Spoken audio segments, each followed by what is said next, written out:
Porque a nossa fé é assim: passa uma lebre, o cachorro sai correndo atrás, latindo, porque ele quer pegar a lebre. Aí alguns cachorros estão escutando, porque o cachorro está latindo, vai correndo também. Escuta latir, vai correndo atrás. Aí vai correndo, porque tanto de cachorro atrás de uma lebre, todo mundo latindo. De repente um cachorro fala assim: mas por que nós estamos correndo? Atrás de quem nós estamos correndo? Não estou enxergando nada. Então só permanece aquele que vê a lebre. A nossa fé, nós só vamos manter no nosso caminho se os nossos olhos estiverem fixos em quem? Em Jesus. Se vocês perderem Ele de vista, a fé de vocês cai. Quando Pedro falou com ele: Jesus, deixa eu andar sobre a água, é o Senhor mesmo, deixa eu ir. Ele falou: vem meu filho, vem cá Pedro, firme. Pedro foi, enquanto ele olhava para Jesus. A hora que o vento bateu, o que ele fez? Afundou. Ele tirou o olho de Jesus, afundou. E é assim a gente na vida. Esse domingo, a igreja celebrou a festa de... Muito bem, Pedro e Paulo. Pedro e Paulo, quando eu fico pensando assim, que hoje a nossa fé veio do testemunho desses homens. Veio desses homens que tiveram um encontro com o Senhor. E nós, por isso a nossa igreja, ela é católica, ela é apostólica, porque ela veio dos apóstolos. A fé que eu professo é daqueles homens que testemunharam Jesus vivo, da experiência que eles tiveram com Jesus. E aí eu quero fazer uma pergunta para vocês. Vocês acham, nós estamos vivendo uma época difícil, né? Está fácil não. Vocês acham que a igreja católica acaba um dia? Tem dúvida, gente? Tem que ter firmeza. Por que não? Por que ela não vai acabar? Por que ela não vai acabar? Porque quem disse que não vai acabar? Jesus. Aonde? Mateus 16. E ele fala, Mateus capítulo 16, versículo 18, ele fala: Tu és Pedro, e sobre essa pedra edificarei a minha igreja, e as portas do inferno nunca prevalecerão contra ela. Nossa Senhora disse naquele livro, Os Sacerdotes, os Filhos Prediletos de Maria: Satanás é incansável para poder tentar armar contra nós, mas Deus é mais incansável em nos proteger contra ele. Então a nossa segurança está em quem? Nele. Ok? Então isso nunca poderá balançar o seu coração. Por maiores problemas que a gente viver, guardem essa palavra: as portas do inferno nunca prevalecerão contra a igreja de Deus. Ok? Quem está na barca de Pedro ainda continua, é Jesus, ele não foi embora. Então ele está conosco. E nós formamos esse corpo místico de Cristo, que a gente ainda não tem dimensão do que isso significa. Mas por que eu hoje quis que a gente pensasse sobre Pedro e Paulo? Porque é a nossa história de conversão.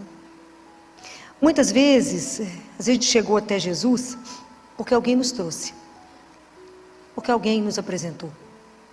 Mas chega um momento da nossa maturidade da fé, que se a gente não tiver um encontro pessoal com Jesus, nós não vamos permanecer. Esse encontro pessoal, ele é decisivo. Assim como Pedro teve um encontro pessoal com Jesus. Ele estava lá pescando, quando Jesus faz o milagre da pesca no barco dele, ele fala: Senhor, vai embora, sabe por quê? Eu sou pecador demais, fica perto de mim não. Como ele fez com Paulo, no caminho de Damasco, que Paulo cai. E ele fala: Paulo, Paulo, Saulo, Saulo, por que me persegues? Fala: quem és tu, Senhor, que eu estou perseguindo? Então, se a gente não tiver esse encontro pessoal, nós não caminhamos, a nossa fé não cresce. Nós temos uma caminhada pessoal. Então Pedro, ele é muito a nossa cara, porque Pedro era intempestivo, falava as coisas, começou a caminhar com Jesus, jurava que ia seguir ele até o fim, e negou, mas voltou. O olhar de Jesus atingiu Pedro e buscou ele de volta. A gente precisa permitir que o olhar de Deus nos alcance. A gente não pode se esconder de Deus. A gente tem que deixar que Ele nos veja. Falar com Ele: estou aqui, ó, olha para mim. Eu falo com Ele todo dia de manhã: só está olhando direitinho? Sou eu, está vendo? Viu a roupa que eu vesti hoje? Se o Senhor não me perder, porque se o Senhor me perder, eu vou te trair hoje. Não me perca, para que eu não te traia, que eu não presto. Então fica de olho, mantenha o olho em cima de mim, para que eu não desvie do caminho, porque sem a sua graça eu vou desviar. Então, aonde que a fé de Pedro é sustentada? Vocês lembram desse evangelho? Como é que a fé de Pedro se manteve? Lembra? Jesus falou em Lucas, o que Jesus falou para Pedro? Pedro, Pedro, Satanás te pediu. Falou, dá ele. Vou joeirar ele igual trigo, vou fazer assim nele, ó. Lembra desse trecho? Mas Pedro, eu roguei ao Pai por ti. Então a fé de Pedro, ela é sustentada pela oração de Jesus. Mas eu orei ao Pai por ti, para que a sua confiança não desfaleça. E você depois confirma teus irmãos, você sustenta a turma. Isso é maravilhoso. Isso é maravilhoso. Paulo, depois que teve um encontro pessoal com Jesus, ele falou, essa vida que eu tenho, que eu vivo na carne, eu vivo por causa do nome e da pessoa, do Filho de Deus, que é Jesus. Isso é maravilhoso. Nós temos que ter essa vivência. Para a gente poder evangelizar, as pessoas têm que, no primeiro tem que ter um compromisso. Eu não posso falar com vocês de um Deus teórico. Não, vocês não estavam aqui. Eu tenho que falar com vocês de um Jesus que a gente, falta pegar. Falta apertar ele assim. Vocês têm que ter uma experiência viva, de um Deus vivo. Jesus não é teoria, ele é real. O Evangelho não é uma teoria. E hoje eu estava dando aula para os residentes e para os acadêmicos, eu desviei por causa do assunto, porque é tanto assunto, né? Que a gente não pode falar só de medicina, tem que aproveitar para falar da vida. E eu falei com eles, por que vocês vivem relacionamentos tão difíceis e tão ruins? Por que vocês viraram mendigos de afeto? Tudo, às vezes deprime, tem que tomar remédio, que é a luta. Um menino de 20 anos de idade tomando remédio, quero matar. Estou deprimida, filho, vou dar uma coça bem dada, às vezes fica boa em 2 tempos. Uns pais que estão na luta, pagando faculdade de medicina para vocês estudaram, formaram, deprimido com o que mesmo? Não estou entendendo. Relacionamentos mal feitos, eu falei com eles, sabe por que vocês viram mendigos de afeto? Porque na palavra de Deus está escrito, como é que você sabe que a pessoa que você escolheu é a pessoa certa para vocês? Está escrito a palavra. Falei, sabe por que vocês não sabem? Vocês não conhecem a palavra de Deus, ninguém lê a palavra, vocês não sabem. Aliás, vocês acham que Deus é dispensável, porque você tudo tomar remédio.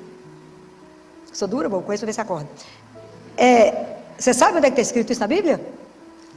Todo mundo louco para encontrar um príncipe, né, gente? Que a luta, né? Que a luta. Os moços loucos para encontrar uma princesa, né? Aonde que está escrito na palavra de Deus que você reconhece que a pessoa é a certa para vocês? Quem será que vai acertar? Aonde está escrito isso?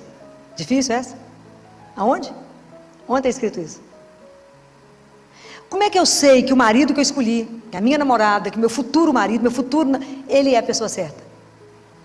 Se a pessoa que você escolheu, guarde isso, ela extrai de você o seu melhor. Porque tem relacionamentos que é para te destruir.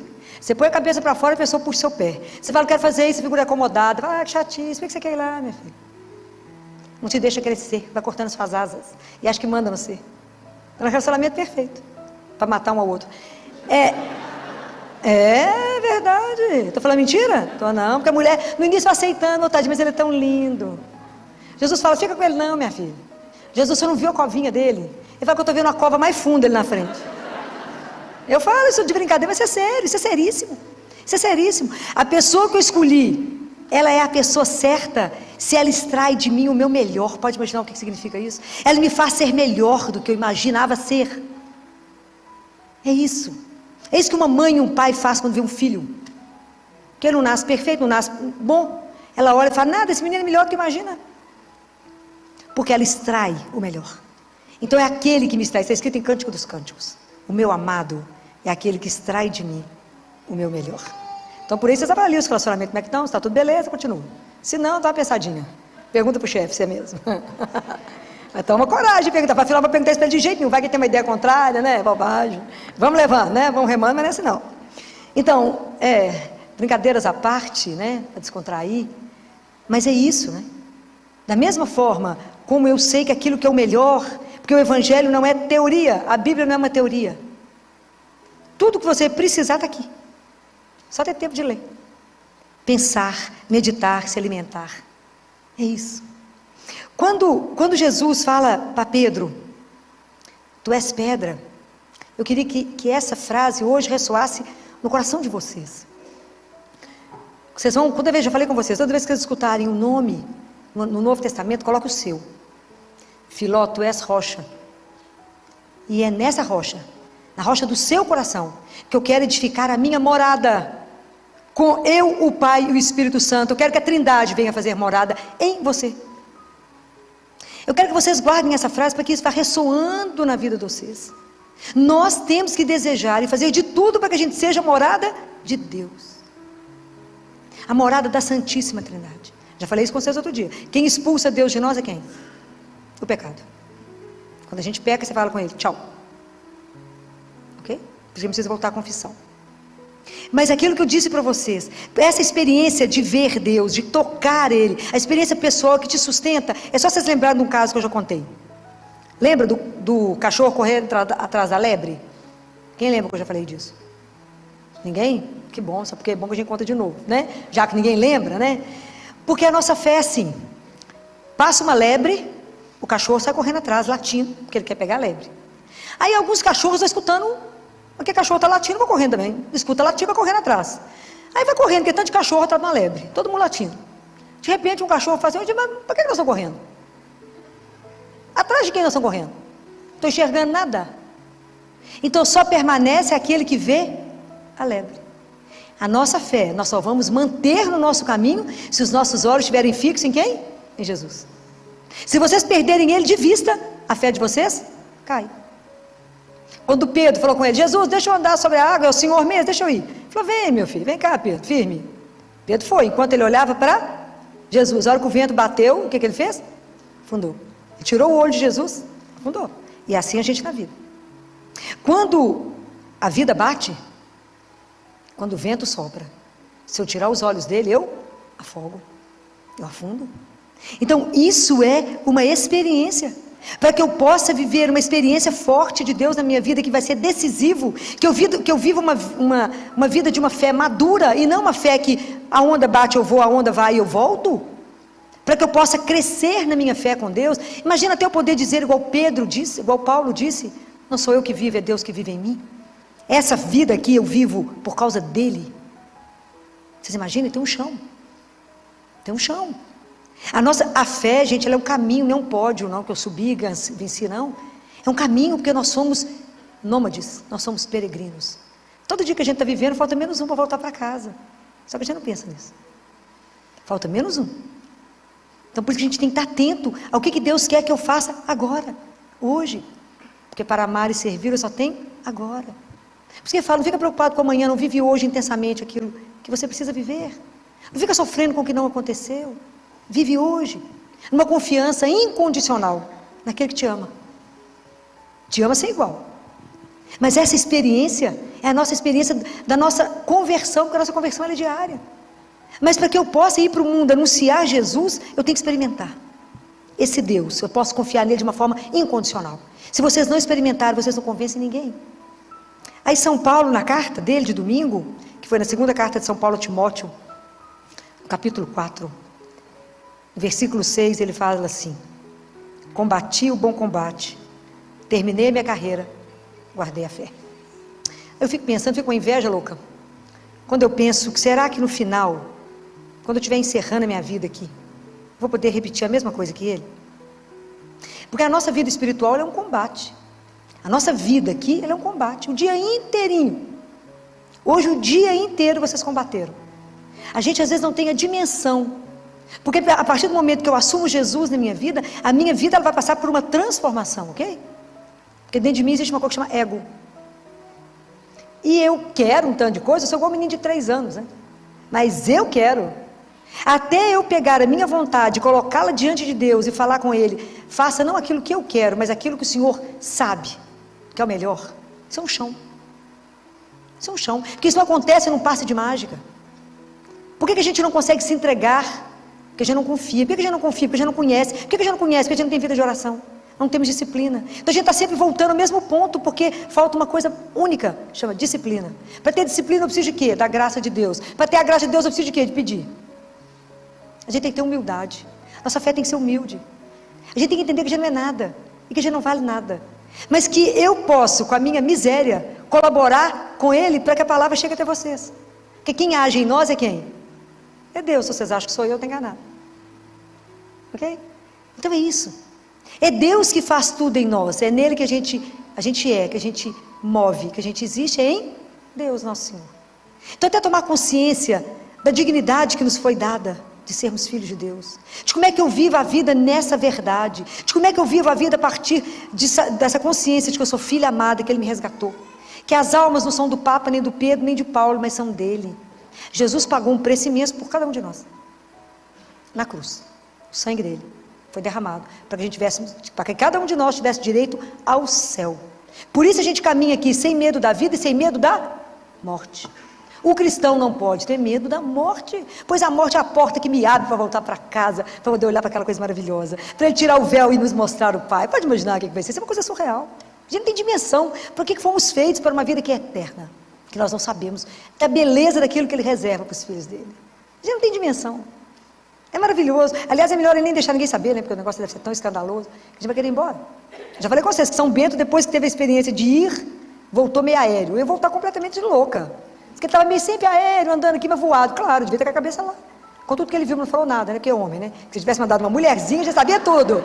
Já falei, já fiz essa queixa. Eu falei, se o senhor tivesse levado uma mulherzinha, já sabia todos os detalhes do céu. Já tinha contado tudo aqui embaixo. Mas mandou 2 homens, ficaram mudo. Pedro, foi Paulo e São Bento. Ó.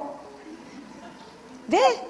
Você pergunta para o menino quando chega da escola, o que aconteceu lá hoje? Nada. Fala, não pode. Como é que seu pai está pagando uma escola cara e você não fez nada lá hoje? Pergunta para a menina o que aconteceu na escola. Até a cor do batom da professora você sabe. Deus é que não sabe do detalhe. Levou os homens, não levou as mulheres. Porque a gente ia saber todos os detalhes, os últimos modelitos do céu, tudo a gente ia saber, mas é que não sabemos nada. Deixa a gente só na curiosidade. Então, quando eu penso isso, que quando Deus me coloca na minha profissão, você na sua, seja naquilo que Deus te colocou, nós temos que ter o compromisso cristão. Então cada um de nós tem que ser o melhor profissional que alguém pode encontrar. Eu faço bolo, o seu bolo tem que ser o melhor bolo do mundo. Eu tenho que pôr todo o amor ali. Eu tenho que fazer aquilo que Ele me deu para fazer com o melhor. Qual que é a marca do cristão? Que eu vou continuar insistindo com vocês. Tem 2 coisas que as pessoas têm que olhar para nós, e sem a gente abrir a boca, elas têm que reconhecer que a gente pertence a Deus. Alegria. Cristão triste ninguém merece, né, gente? Não está com Deus, está com outra coisa. E a outra? Qual a outra marca que nós carregamos? Hã? Sim, mas como é que ele tem que se manifestar naquilo que eu faço? Pelo amor. Tem que pôr amor em tudo que vocês fazem. Tem que ter alegria naquilo que vocês fazem. Aquele povo que você vai ser atendida, que você vai a algum lugar, te recebe com alegria, te recebe com aquela delicadeza, com gentileza, você fala, tem alguma coisa nesse povo. Tem. Se alguém te perguntar, por que você assina essa alegria, essa felicidade? O mundo está caindo, alegria. Você ali é nada? Não, mas tem Jesus. E Ele vai mudar a história. Como é que nós vamos evangelizar triste, cabisbaixo, arrastando? Não vamos. O nosso Deus é aquele que já venceu por nós. É aquele que vence. É aquele que às vezes a gente insiste em ser infeliz. Insiste em carregar o peso das coisas e falar, ó vida, só tomando remédio para melhorar. Eu te falo, tem um remédio maravilhoso, chama Eucaristia. A oportunidade que eu tenho de encontrar com Deus vivo. É Deus que me escuta. Isso não é uma ilusão. O encontro com Jesus vivo, ele é real. Quando eu comungo, eu não toco na orla do manto dele, eu recebo ele inteiro. Corpo, sangue, alma e divindade. É para morrer de chorar. Tem alguma coisa te entristecendo? Vai no Santíssimo. Tem alguma coisa te alegrando? Vai no Santíssimo. Tem alguma preocupação? Vá até ele. Tudo que vocês têm que tomar uma decisão, vá até ele. Porque ele está ali, vivo em pessoa. Se a gente descobrir isso de verdade, isso aqui vai ter uma fila, ninguém chega. Você passa a vida aqui na fila, esperando a hora, uma oportunidade de ele conversar com ele. Mas ele é tão maravilhoso que ele se esconde. Que a gente não dá conta de ver. Ele se esconde, para que a gente possa chegar até ele. Então, quando eu vejo da vida de Paulo, eu falo, será que eu vou guardar minha fé até o fim? Quando Jesus falava na Bíblia, fala, será que quando eu voltar eu vou encontrar fé no mundo? Ele pergunta. Então eu falei com ele, bem que você está esperto mesmo, porque tem hora que eu acho que até não, amigo. Campanha contra você é pesada, bem pesada, contra a família, contra a dignidade daquilo que você é, porque é melhor você não saber o que você é. Então os meninos estão todos confusos, sofrendo, família é bobagem, Deus é uma ilusão. Então se nós que cremos, não vivermos uma vida cravado aqui, mas com todos os valores que a gente crê, como é que nós vamos testemunhar? Como é que nós vamos afirmar que nós descendemos de Pedro e de Paulo? Esse povo que aceitou o martírio. Esse povo que viveu numa alegria louca. São Lucas, um pouquinho antes de salvar o filho de um alto cargo, de um funcionário de Roma, ele estava preso, Lucas. Vivia conversando com Paulo, eles deixaram entrar, porque afinal de contas ele vai conversar com esse homem preso, que não tem nada, uma roupa rasgada. Era Lucas anotando tudo que Paulo falava, tanto que Atos dos Apóstolos, quem escreveu foi Lucas. Lucas escrevendo. Lucas foi preso, falou, amanhã vocês vão ser julgados lá, ó, para os leões. Antes da menina estava morrendo, buscar Lucas, o pai dela buscar Lucas, Lucas conversava com o povo assim, não, vocês não se preocupam não, inclusive com criança. Na hora que eles não julgarem nos leões, vai doer um pouquinho, só no primeiro momento, só um pouquinho, só na primeira dentada, mas depois vai ser uma festa, nós vamos voltar para casa. Era assim que esse povo carregava o martírio, eles entravam na arena cantando, mas porque tinham feito a experiência de um Deus vivo. A nossa fé ela não pode ser mais ou menos, a nossa fé ela tem que estar alicerçada em Deus, naquele que não decepciona, naquele que não falha. Então nós temos que dar testemunho disso. Na hora que a situação está invertida, vocês têm que estar sustentando que Deus é Deus. Nós somos filhos amados. Então eu tenho que combater o mal que existe em mim. Fala, meu Deus, há tanto mal em mim, tira. Por isso que eu falo, pelo sinal da Santa Cruz, livrai-nos Deus, nosso Senhor, dos nossos inimigos. Quais são esses inimigos? É o que está dentro de mim, o que eu penso, o que eu sinto, o que eu falo. Está aqui em mim. O que Jesus falou? O mal não é o que entra, o que sai do coração. Porque é no seu coração que você prepara adultério, os roubos, as mentiras, as confusões, está dentro de você. Por isso a gente reza tanto e pede, Senhor, tem que travar esse combate, é comigo. Tira de mim aquilo que não presta. Todo dia eu falo isso com ele. Tira aquilo que só bate o olho e fala, não está bom não, tira. Tira aquilo que impede que o Senhor se manifeste. Tira aquilo, Senhor, que está tanto obstáculo, a manifestação da sua graça na minha vida. Que de verdade, Senhor, que alguém que se entrega ao Senhor só possa fazer o que o Senhor quiser. Não deixa eu fazer obstáculo àquilo que o Senhor quer fazer na minha vida. Não me impeça, não me permita, Senhor, te impedir de fazer aquilo que o Senhor quer. É assim, mas vocês têm que ter esse encontro, e isso tem que ser repetido. Eu tenho que desejá-lo, eu tenho que querê-lo. Porque Jesus é uma coisa tão delicada, ele é tão doce, mas ele é tão doce que ele me impressiona na doçura dele. Que por mais que ele esteja conosco, se você não convidar, se você não pedir opinião, toda hora ele não fala. Mas se ele te pede uma opinião, se você pede, fala que o Senhor me ilumina nisso aqui, é agora. Ele é rápido. Isso me deixa encantada. Eu falo com ele, eu tantos anos eu convivo com o Senhor, eu tenho que estar sempre relembrando que eu tenho que sempre te convidar para tudo. Convidem. E a experiência é espetacular, é de chorar. É de chorar. Como é que ele se manifesta de uma forma tão doce? E como é que ele vai te ajudar a ser a extensão da misericórdia dele? Como é que ele vai te ajudar a ser aquele que vai aliviar o outro? A acalentar, a confortar, a alimentar. Porque a gente alimenta não é só de comida, mas da palavra, da presença, de um abraço. É assim que nós vamos levar Jesus. O reino dele precisa chegar. Esse reino de amor e de justiça que ele quer para todos. Porque eu já falei isso com vocês mais de uma vez. Jesus e o nosso Pai não nos ama fracionado. Cada um de nós é o filho mais amado que ele tem. É verdade. Cada um de nós. Nós temos que nos tomar consciência disso. E estar à disposição dele. Fala, Senhor, conta com a minha miséria. Onde você precisar de mim, estou na área. Fala comigo, vai ali, vou, sim, Senhor, vai, volta aqui, volto. Mas que eu possa levar o seu santo nome. Que eu possa ajudar as pessoas a serem evangelizadas. Ajudá-las a ter uma experiência real, mas me faça ter. Experimentem na hora que vocês forem comungar. Saber, para por um minuto. Não fica no automático, não. Não viva a vida de vocês no automático. A experiência com Jesus, ela é única a cada dia. A cada minuto que vocês chamam por Ele. Essa presença de um Deus à nossa disposição me deixa, aquilo que São Paulo fala, o seu amor me constrange. O amor de Deus é tanto que nos constrange. Chama por Ele, Ele fala o que foi. Aprenda a silenciar. Aprenda a treinar o seu ouvido para ouvir o coração dele que bate. Aprenda a silenciar para ouvir a voz dele que sussurra. Fala, faça isso. Aprenda a reconhecer Deus na sua vida. Filó, mas é aqui na rotina, é aqui mesmo, Ele quer isso mesmo. Ele quer a nossa vida de rotina, Ele não quer coisas grandes, não. Deus quer participar do seu dia a dia. Só compra de feira. Já chamaram Ele para ir no supermercado? Chama Ele. Fala, vem cá, você conheceu uma coisa bacana. Vamos ali, na sua época não tinha essas coisas bacanas, vamos ali. Chama Ele para ir nas coisas. Deixa Ele ser seu amigo, companheiro. O seu grande amor, o Senhor. Deixa Ele ser. Compreenda que você vive por causa dEle. E começa a prestar atenção que como é que cada atitude que você vive e toma é por Ele. Fala com Ele, Senhor, vai me ajudando a vencer o meu egoísmo. Vai me ajudando a ser obediente, mas com uma consciência, Senhor. Aquilo que Deus Pai fala para Catarina de Siena. Catarina, a obediência abre a porta do céu, mas ela não entra no céu, Catarina. Olha o que Deus Pai fala. A obediência abre a porta, mas a única coisa que entra no céu chama caridade. Você orienta. O livro da Catarina de Siena, Diálogo, eu vou ler nos pedaços, porque ele é pesado demais, né? Tem essas frases, a gente pensa um mês, depois volta e pega outra frase, né? Que é Deus Pai ensinando. Então eu tenho que pedir a Ele, inflama no meu coração a sua caridade. Me ajuda, Senhor, a viver os seus sentimentos aqui. Me ajuda, vai me transformando no outro Cristo. É assim. Para isso eu nasci, para vos amar e vos servir. Quem foi a pessoa por excelência que amou Jesus e o serviu? Quem foi por excelência que amou e serviu Jesus? Quem por excelência? Maria. Existiu alguém que amou ele mais? E o serviu com toda a vida e todo o coração? Existiu alguém que sofreu mais com ele do que ela? Ninguém. Ninguém. Imagina quando ela recebeu o convite do anjo. Ela era uma menina, profunda conhecedora da palavra, porque ela foi criada no templo.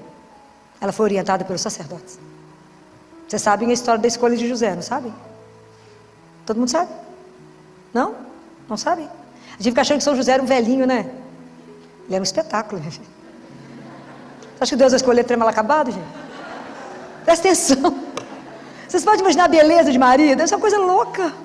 São José também fica atrás, não. Devia ser aquele espetáculo, né? Eu falo com essa adolescente, e Filó, os meninos da minha sala é tudo feio. Falei, porque por enquanto é um frango desossado, né? Porque é adolescente. Mas anota o nome que vai virar um galo espetacular. Anota o nome, entendeu? Vai anotando o endereço, fica de olho, porque esse negócio vai virar um galo. Por enquanto é um frango desossado, né? Mas é linda a história, né? Nossa Senhora foi criada no templo a partir de 3 aninhos de idade. Ela foi levada no templo. Então por isso Nossa Senhora conhecia tudo da palavra. Veja o magnífico que ela canta. Ela conhecia tudo. Quando ela foi chegando à adolescência, os sacerdotes reuniram, entraram em oração e sabiam que ela precisava se casar. Nossa Senhora ficou triste, porque ela, na alma dela, ela já era consagrada a Deus. Ela queria pertencer ao Pai, consagrada. Era uma virgem consagrada, ela queria ser consagrada a Ele. Eles falaram, não, Maria, você vai ter que casar. Mas ela era profundamente obediente, porque ela confiava, como ninguém, em Deus.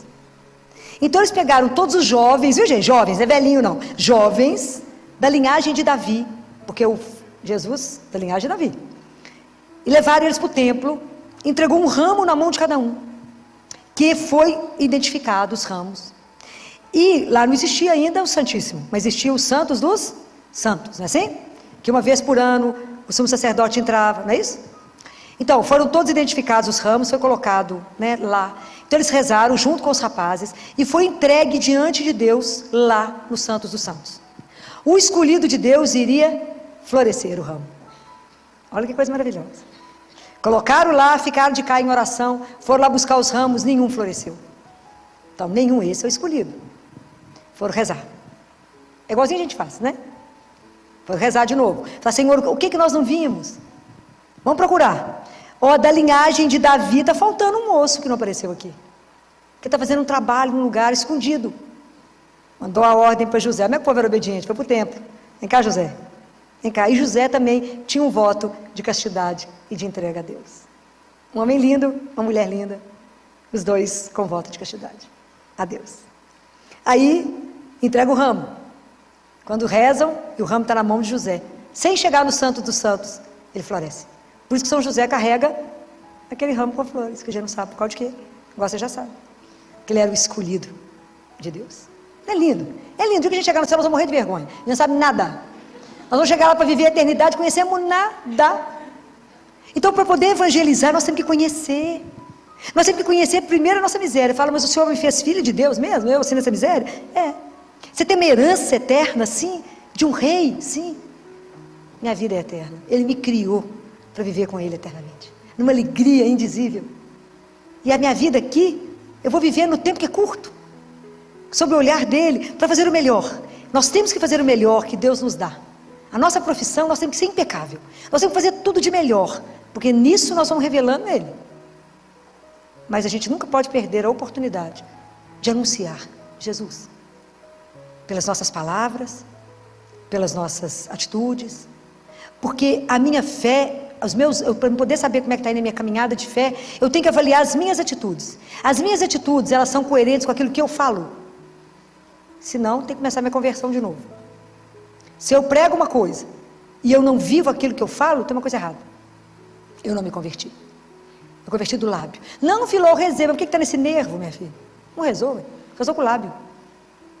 Se reza com o coração e faz a entrega, fez a entrega. É assim, é simples as coisas com Deus, porque Ele escuta, Ele não é surdo. Você tem que experimentar isso. A gente fala e Ele escuta. Jesus cuida de tudo, de todos os detalhes. De todos os detalhes. A gente parece bobagem, né? Mas ele cuida de tudo. De tudo. Vou contar para vocês. Sábado, eu tinha que dar uma entrevista às 11h30 na televisão. Meio-dia, eles iam lá em casa gravar. Falei com Jesus, meu filho, você está aí trabalhando, anda de arrumar gente para maquiar, como é que vai ser? Liguei para a menina que me maquia, falei, minha filha, precisa de você lá em casa às 11 horas, vou sair do CTI, vai estar tudo certo. Chegar lá em casa ventado, sem maquiagem, esperam um tiquinho, até que eles vão colocando as luzes e tal, demora. Então dá tempo de você acabar de maquiar. Aí eu mandei mensagem, filó, minha filha, posso não? Tem cliente 11h30. Falei com Jesus, o que nós vamos fazer? Nós vamos sem nada mesmo, né? O que vai fazer? Vai dar tempo não, como é que eu vou arrumar alguém que vai vir aqui em casa me maquiar? Falei, o senhor resolve, né? Afinal de contas, o assunto é o senhor mesmo, resolve. Se eu vou parecer muito mal acabado, vai dar para dar uma melhorada, né, meu filho? O senhor resolve. Passa um pouco mais tarde, liga a maquiadora. Filó, você acredita que do nada a pessoa que eu ia maquiar às 11h30 me ligou e falou, você não pode trocar comigo para 9h30, não? Falei, do nada? Isso para mim tem outro nome. Esses detalhes que eu falo com vocês, você fala, não sei por que ela trocou. Eu falei, eu sei. Eu sei por que trocou. São esses detalhes, são esses cuidados. Que quando você coloca lá, Filó, mas é isso, até isso você coloca? Tudo coloco. Todos os detalhes, nós dividimos, né? A vida é parceria, né? Tudo é dividido. O dia que vocês aprenderem a viver isso, fica mais fácil, fica mais leve, vocês verão que ele de verdade, ele cuida de cada detalhe que você fala. Não é possível que ele prestou atenção nisso. Prestou. Por quê? Já falei com vocês, por quê? Porque ele te ama. É por causa do amor. É o amor que faz ele agir dessa forma em prol de você. É o amor que faz Deus te preceder em cada coisa, em cada reunião que você vai, em cada coisa difícil que você vai fazer. Fala, eu estou com medo, não preocupa não, ele já está lá, à sua espera. E já melhorou a história. Pode ir, sem medo, porque você contou com ele, porque você confia nele. Ele fala, eu não deixo um filho meu ser decepcionado. Por quê? Porque ele não pode, por causa do amor. Há o dia que a gente acreditar. Há o dia que a gente viver como filho dele, na alegria de acordar a cada dia com decisão, de pular da cama e falar, a seu dispor. Para isso, levantei. Para quê? Para vos amar. Então, você me leva do jeito que você quiser hoje. O que vai acontecer? Não importa, o senhor já viu. O que me acontecer, eu sei que é para o meu bem. Por quê? Porque eu confio no seu amor por mim. Essa é a beleza da gente poder viver o que esses homens levaram à vida. Esses homens não importaram de ser crucificados de cabeça para baixo. Paulo falou, vou cortar sua cabeça. Ele falou, tranquilo, vai cortar. E o que ele fala com esse romano que cuidava dele, era um alto posto, ele estava preso. O cara fala com ele, você não vai me convencer? Ele fala, mas eu não tenho essa pretensão de convencê-lo. Existirá um momento que ele vai te olhar nos olhos. Nesse momento, você cairá. Quando ele te olhar no fundo dos seus olhos. E Paulo fala com ele, tem um mar lindo e Paulo fala com ele. Porque o homem pega a água, e Paulo faz assim, pega a água aqui e acha que isso é a vida. E não percebe que ela escorre no meio dos dedos. O que eu estou te falando não é desse punhado de água que você pega e que escorre, não. Eu estou te falando do mar inteiro, meu filho. Compreende a diferença? Então, quando eu estou falando para vocês de Deus, é de algo eterno, e onipotente, onipresente, de um tamanho sem igual. Não se feche no ateliê da sua vida, não. Se solte e fala, sou seu. Deixa eu subir nas suas asas, Senhor, e me carrega. Me ajuda a vencer o combate de cada dia, para que eu chegue no final e fale, eu vivi a minha fé. Eu combati o bom combate. Eu permiti que eu diminuísse e que ele crescesse em mim, como o Batista falou. Eu quero, Senhor, por cada vez que eu quero me converter, tem uma mortificação pessoal. Eu vou morrendo aos poucos para que somente o Senhor reine em mim. É esse o processo. Nosso processo de conversão é um processo de uma vida. Até no momento da nossa morte, nós vamos estar nos convertendo. Mas vamos pedir a Jesus a cada dia a graça de ser um outro Pedro, um outro Paulo, de testemunhar com a nossa vida que Ele é Deus, e que Ele vive, e que Ele está vivo, aqui agora, no meio de nós, que Ele nos olha, que Ele cuida, que a gente anda sob o olhar dEle, e permita que o olhar dEle te alcance hoje. Às vezes tem alguma coisa aí que não está bom, está precisando do olhar de Deus. Se exponha, fica nua, fique nu diante de Deus. Quando eu falo dessa nudez, já falei com vocês mais de uma vez, é da alma. Conta para Ele aquilo que não está bom, experimenta essas coisas que eu falo com vocês hoje. Fala com Jesus, vou te contar uma coisa, um segredo que ninguém sabe, só o Senhor. Faz de conta que o Senhor não sabe também, né? Vou te contar esse segredo, mas o Senhor já sabe, mas faz de conta que o Senhor não sabe. Faz carinha de surpresa, né? Eu vou te contar isso. Transforma isso. Faça dessa angústia, dessa dificuldade, desse problema, disso que está me consumindo. Faça a vossa vontade e que eu possa de verdade reconhecer com toda clareza que é o Senhor que agiu, porque me ama. Experimente sair daqui com o coração limpo, com nenhuma preocupação, com nenhuma angústia, porque você vai deixar entregue no coração dele. Experimente. Vocês primeiro precisam ser evangelizados, para que a evangelização dê frutos. Os frutos pertencem ao Senhor. Nossa é a labuta. Mas que Deus use poderosamente da vida de cada um de vocês para testemunhar que nada, nem ninguém, como nosso Deus. Louvado seja o nome de nosso Senhor Jesus Cristo.